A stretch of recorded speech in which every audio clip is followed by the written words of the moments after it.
4-30 for control message over. Message pass over. 4-30 for control. अभी का latest state क्या है? Message pass करिए over.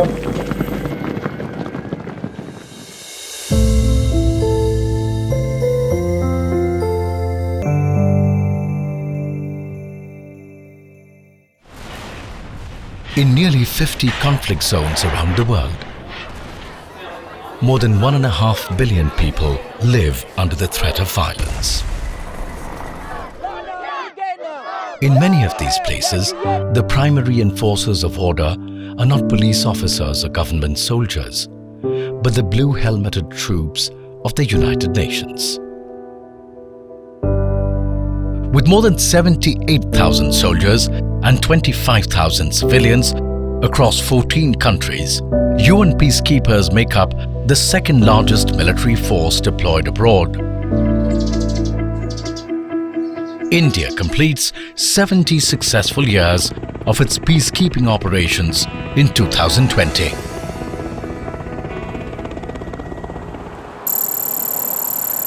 The UN Interim Force in Lebanon, or UNIFIL, was established in 1978 in response to a surge in violence on the border between Israel and Lebanon. Coastal Road Massacre, which took place on 11th of March 1978.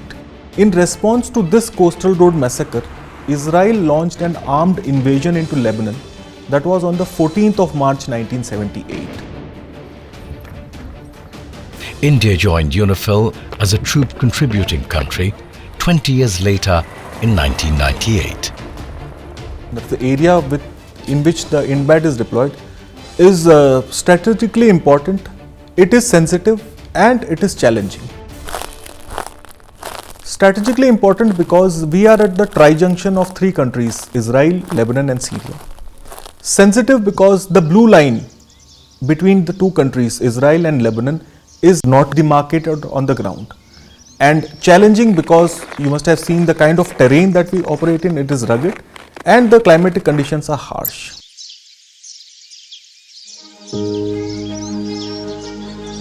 One of the most hotly disputed areas between Israel and Lebanon is Sheba Farms, where Indian Infantry Battalion have maintained vigil for the last 20 years.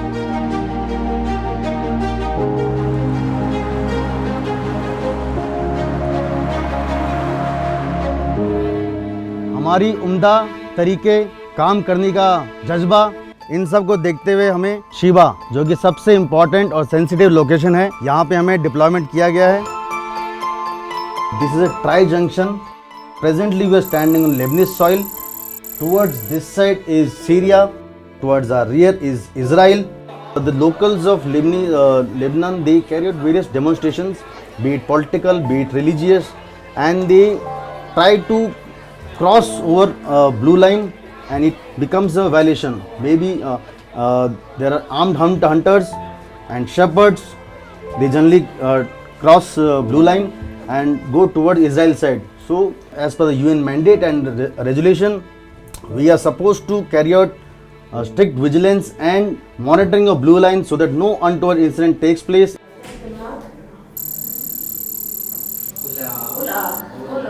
The medical team treats more than 400 patients every week with free medicines, free root canals, free dentures and free surgical treatments for the local population. Now she can find a new groom for herself, no? From India. We almost conduct 4 camps in a week at places like Sheba, Hebrei, Kafr Shuba, Almeri and Rashaya. We have no health facilities in this area. So once a week, there is a big queue here to see the doctors.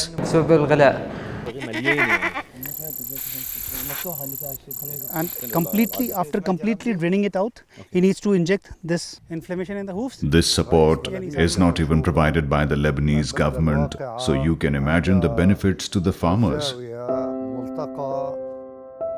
So these activities have been helpful in carrying out our operation. It has helped in our freedom of movement. When we move along a road or street, you see suddenly bunch of kids, they're smiling and waving hands towards you. That is an actual acknowledgement actually. It is like then you realize that you are here for peace and you are the ambassador of peace.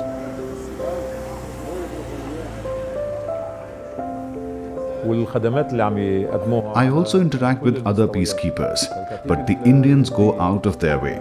Go around and see how they are welcomed by the women and children, by the youth, by imparting skills, sharing knowledge, protecting the community. They are interested in our future, and that is why they have our trust.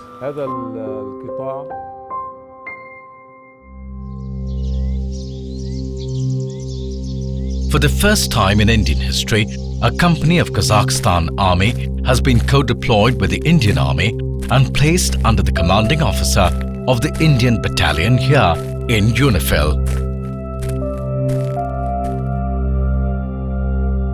Gentlemen, from the higher headquarters and the end resources, we have come to know that there is a likely escalation in the general area 4-31. The battalion commander has ordered the quick reaction team to move to the area of escalation.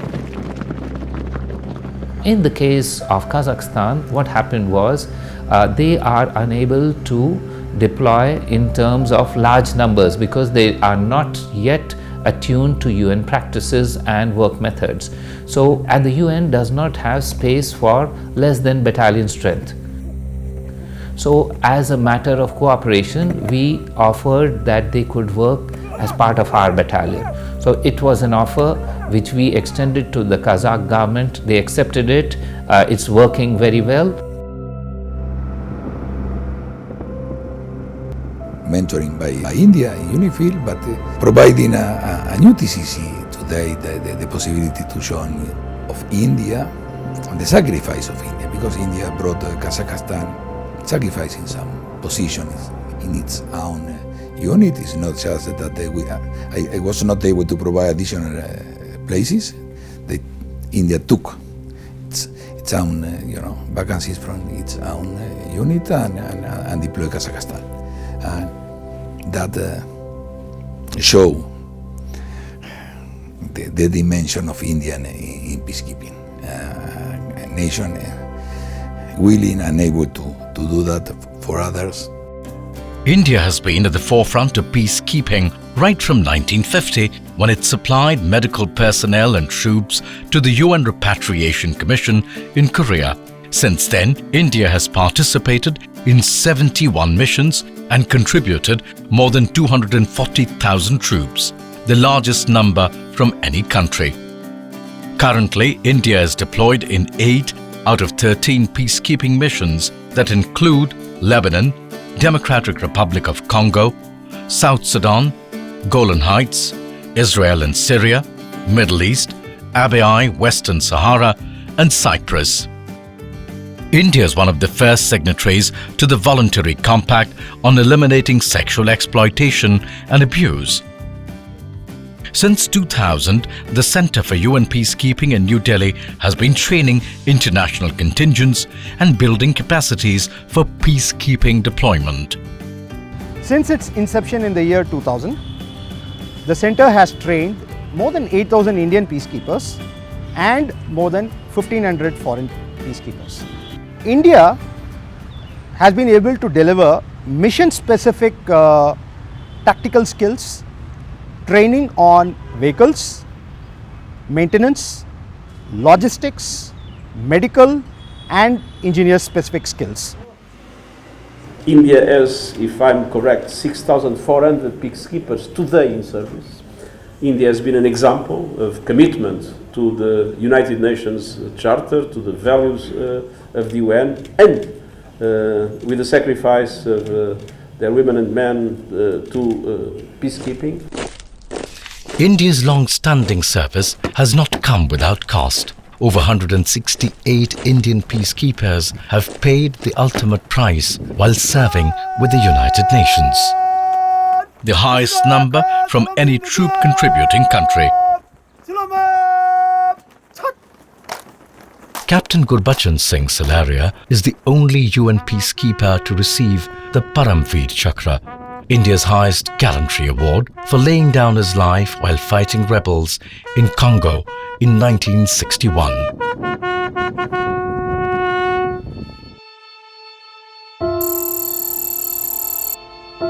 In 2007, India became the first country to deploy a first ever all-female force that helped to bring peace in Liberia in the wake of that country's brutal civil war.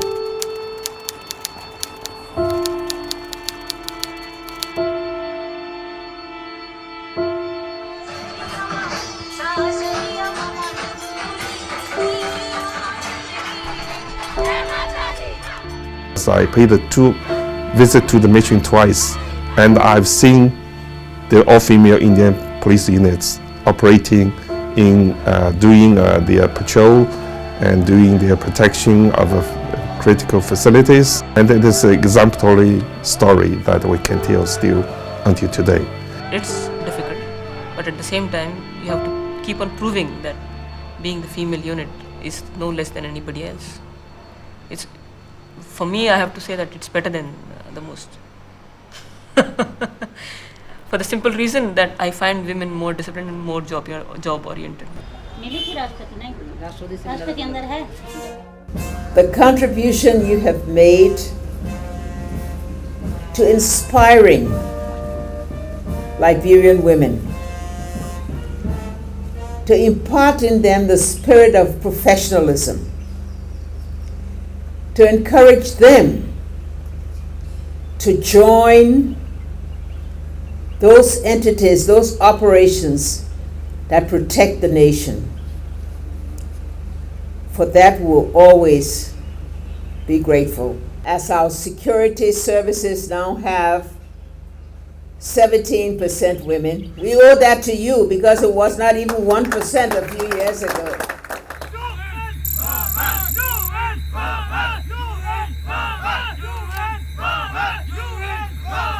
Tango 1 for control over.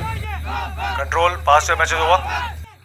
15 से 20 civilian हथियार के साथ fence काटने की कोशिश कर रहे हैं, ओवर। आप उनको वहाँ पर रोक के रखिए और फेंस को ब्रीच मत होने दीजिए। मैं आपके पास क्यूबेक 4 भेज रहा हूँ 10 मिनट के अंदर, over.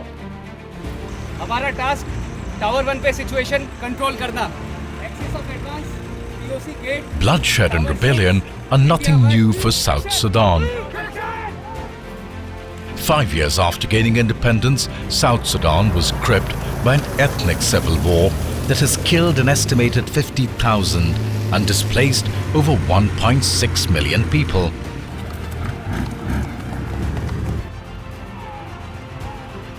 This is the setting for UNMISS, or United Nations Mission in South Sudan, that has been operating here since the creation of the country. Here in UNMISS, Indians are deployed in very difficult areas. They are very challenging, backward areas, conflict prone, where women are subjected to oppression, sexual violence.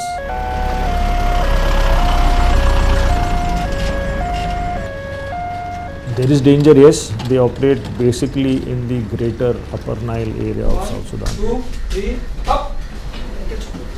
They have sacrificed. We've lost lives in almost every UN mission, and this loss of life has been in protecting, not in combat, but basically in protecting other lives. This is where I think Indians have really stood out. So we as peacekeepers, we have to operate into the remotest of areas which doesn't have any kind of connectivity. Either we are operating with the helicopters, or we are operating by riverine patrols. And that's where the Indian military engineers come in, applauded by the UN time and again for their road construction, repair and renovation projects across South Sudan. In South Sudan, nearly 2% of the road is all-weather road. This is because the soil here is a black cotton soil. So when it absorbs water, it becomes slushy and clay, on which the vehicle movement is impossible.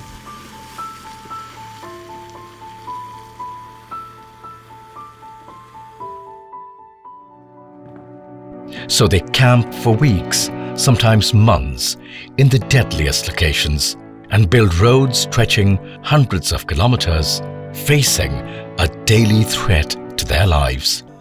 We join our vehicles together and people have to live in their tailboats. there are threats of wild animals, of mosquitoes, there are threats of local thieves also.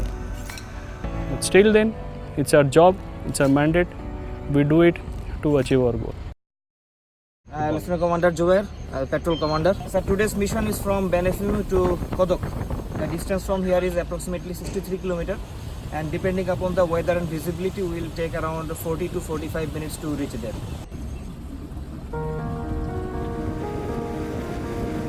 There is no road connectivity to Kodok. The only way to reach there is either through a helicopter or a riverine patrol. And mind you, the journey is through the famous White Nile, home to the Nile crocodiles and some of the largest amphibian reptiles.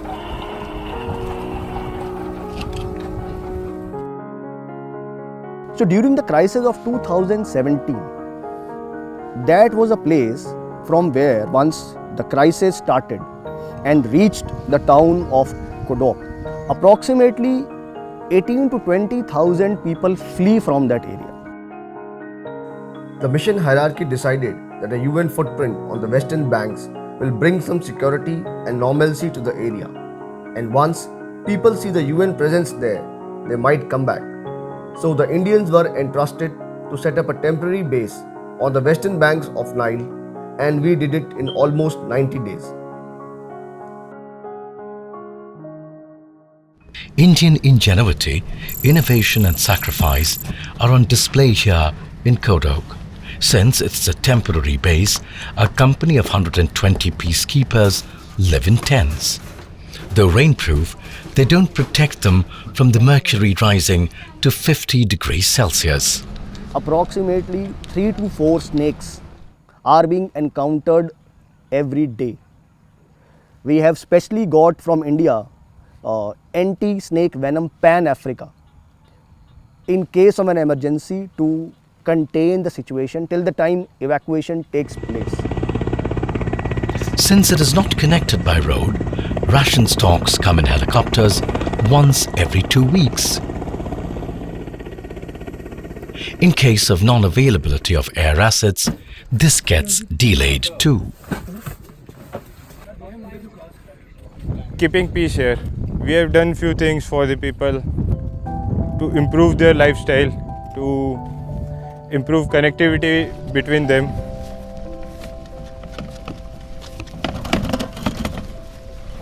Enemies decided to put on ground in Kodok the inputs. There was also an additional security. The population kept on increasing. They have helped us in clearing the football ground. For the first time after the crisis, we had a match.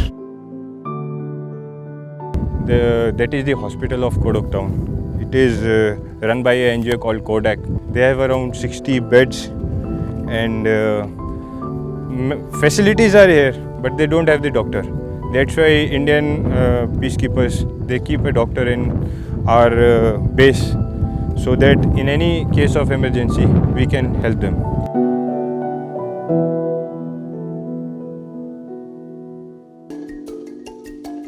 When you travel to the interiors of the Democratic Republic of Congo, the sights behold you.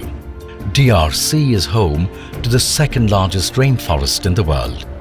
Its mineral wealth is estimated at $24 trillion, but the average income of a DRC citizen is only $400 a year. Today there are more than 100 different armed groups vying for territory and control of mineral wealth in eastern DRC. If this wasn't enough, DRC has been grappling with the world's second largest Ebola epidemic. The peacekeeping of the past were based in, let's say, ceasefire, buffer zones, where the peacekeepers were extremely respected and they were not targeted. This is not happening in this mission. This mission, the peacekeeper that is deployed here, he must be prepared to fight. To fight first to protect himself, and second to protect the civilian population of this country. Because of the legacy of Rwandan genocide, because of the abundance of these mineral resources which is there in my area, I have got these armed groups which are roughly about 33 to 34% which are active in my area of responsibility. I have the maximum number of human rights violations in my area. The Indians are headquartered in Goma, home to Lake Kivu, that conceals an enormous underwater concentration of carbon dioxide and methane. An untimely eruption could spread a lethal cloud across the city and spare no one. And then there is Mount Nyiragongo, one of the most active volcanoes on the planet. But with more than 2,600 troops on the ground, India is one of the biggest contingents in the biggest and most challenging peacekeeping mission under the UN flag.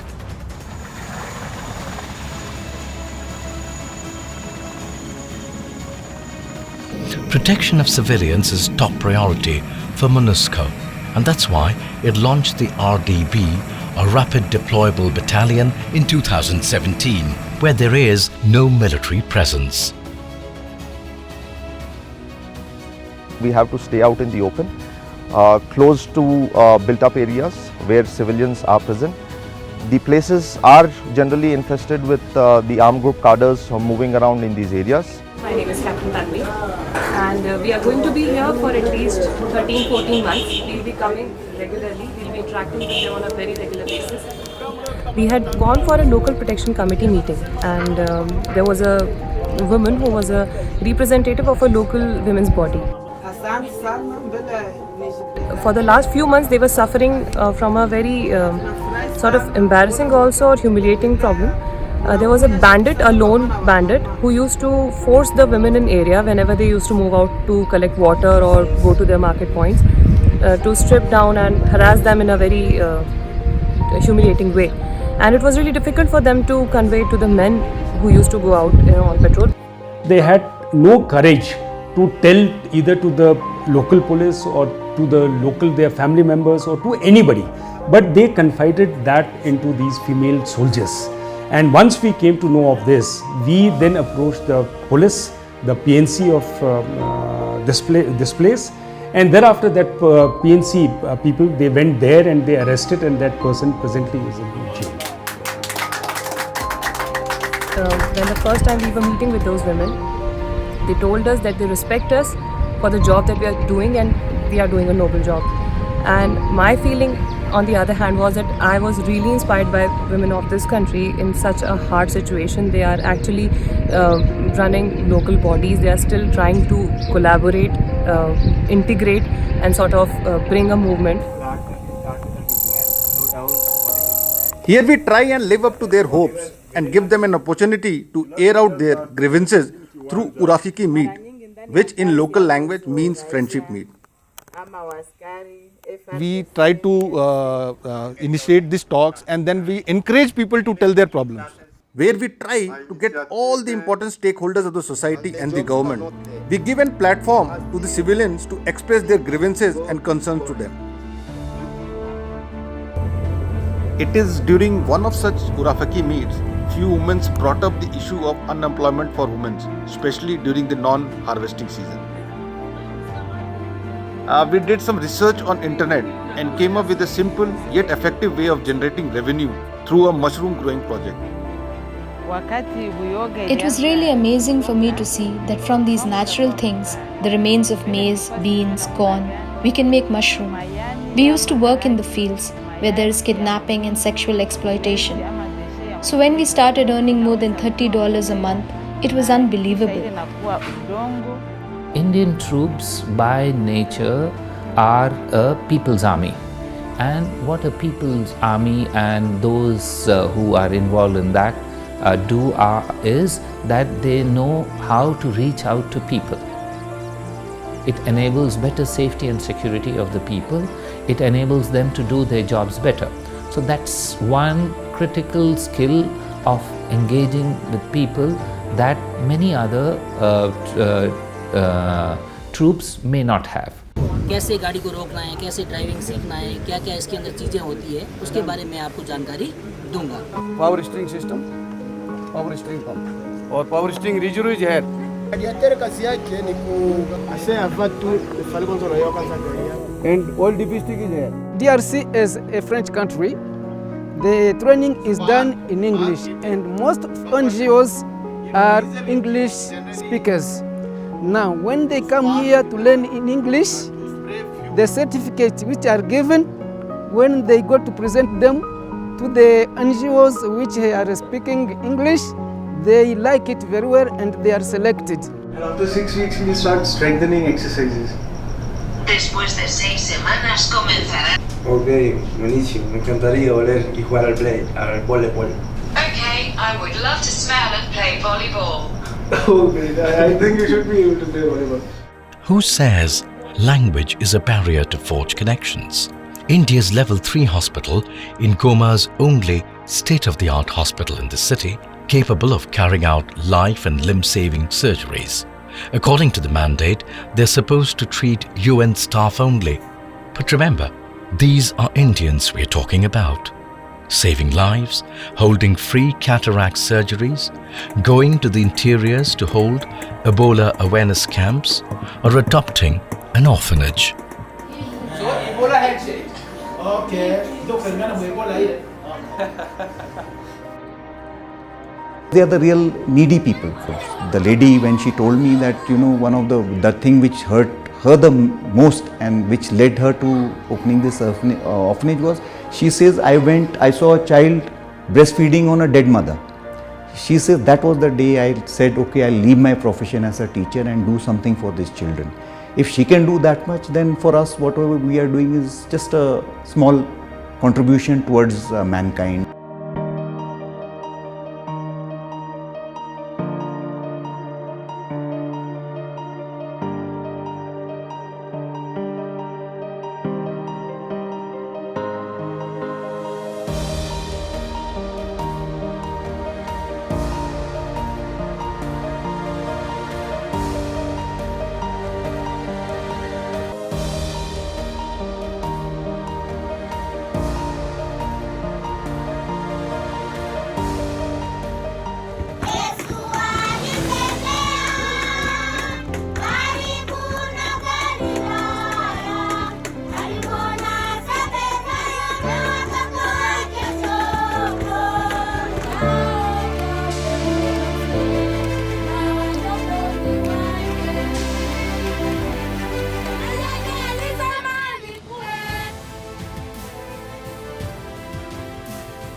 जो India में हमारा काम करने का तरीका होता है, उससे भी बेहतर हम यहाँ पर इनके दिलों में विश्वास जगाते हैं।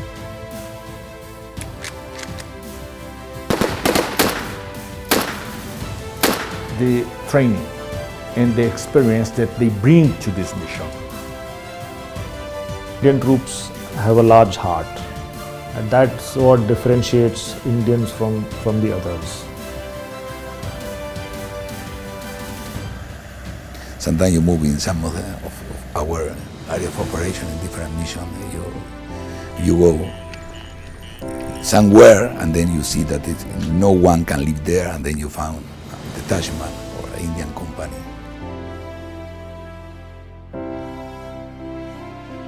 So every time when he wears this uniform and see the flag on his chest, all kind of a problem, all kind of a complaint, all kind of excuses which is pulling him back to home gets subsided with the pride of wearing this national flag.